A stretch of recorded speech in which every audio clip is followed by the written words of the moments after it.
Hello, and welcome back to Poetry Lockdown.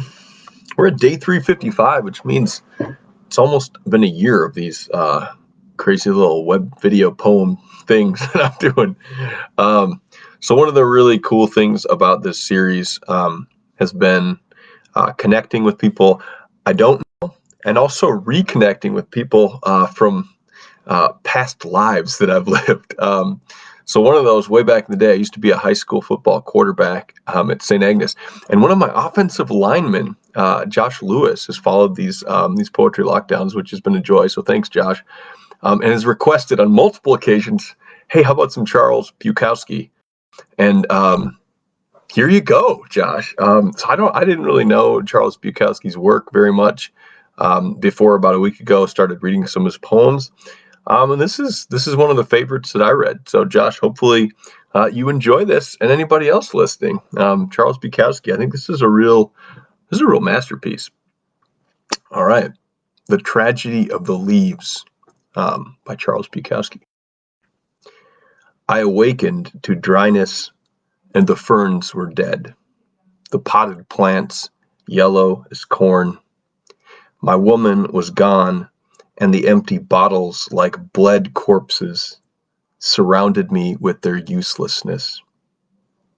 The sun was still good, though. Landlady's note cracked in fine and undemanding yellowness. What was needed now was a good comedian, ancient style, a jester with jokes upon absurd pain. Pain is absurd because it exists, nothing more. I shaved carefully with an old razor the man who had once been young and said to have genius. But that's the tragedy of the leaves, the dead ferns, the dead plants. And I walked into a dark hall where the landlady stood, execrating and final, sending me to hell, waving her fat, sweaty arms and screaming for rent because the world has failed us both.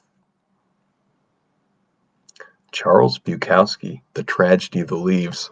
So I like making connections between poems and poets. One of the poets I featured just a couple of times ago was this amazing Nigerian poet, Chris Abani, who's also a novelist. And I've been listening and reading and thinking about him a lot since I've been looking at his work. And one thing he says is that literature, good literature that he really responds to, refuses to look away, and provides this really powerful confrontation with the self. So when you read a poem or a book that's really hitting home, it often it makes you be confronted with the fullness of yourself, was what Abani said. And I feel like that's what's happening here with Bukowski's poem. It's like, I know when you read poets, you separate the speaker from the poem. Of course, I know that. I teach high school English, but it's hard not to think of Charles Bukowski, the famed beat poet, which is about all I knew about him going into my study of him over the last week, Josh. And so for me, the turning point of this poem comes when we've got this middle point, in this really this down situation. I don't know. I mean, that's a lame way to describe a situation where, if you want to talk about rock bottom, I think the speaker of this poem is pretty close to it. Looking at the landlady's note, which I think is probably something about rent due, it cracked and fine and undemanding yellowness. And then he says, what was needed now was a good comedian, ancient style, a jester with jokes upon absurd pain. Pain is absurd because it exists. And he shaves, and this is the line that for me kind of was a turning point. I shaved carefully with an old razor the man who had once been young and said to have genius.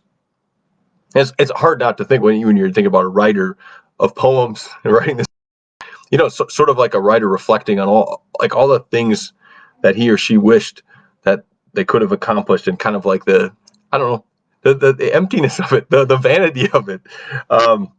And then that's the tragedy of the leaves. So there's this turning point of the talent, rhyming with the leaves, which at one point are glorious and full and then crackle yellow and die.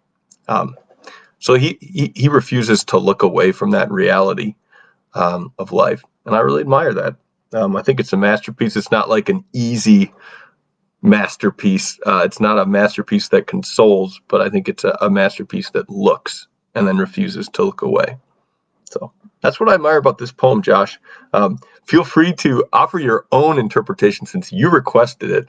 And if other folks are Bukowski fans, I honestly don't know his work very well. So thanks for tuning in. Thanks, Josh Lewis, for the request. Thanks, Charles Bukowski, for writing this poem. Hope you all have a great week ahead.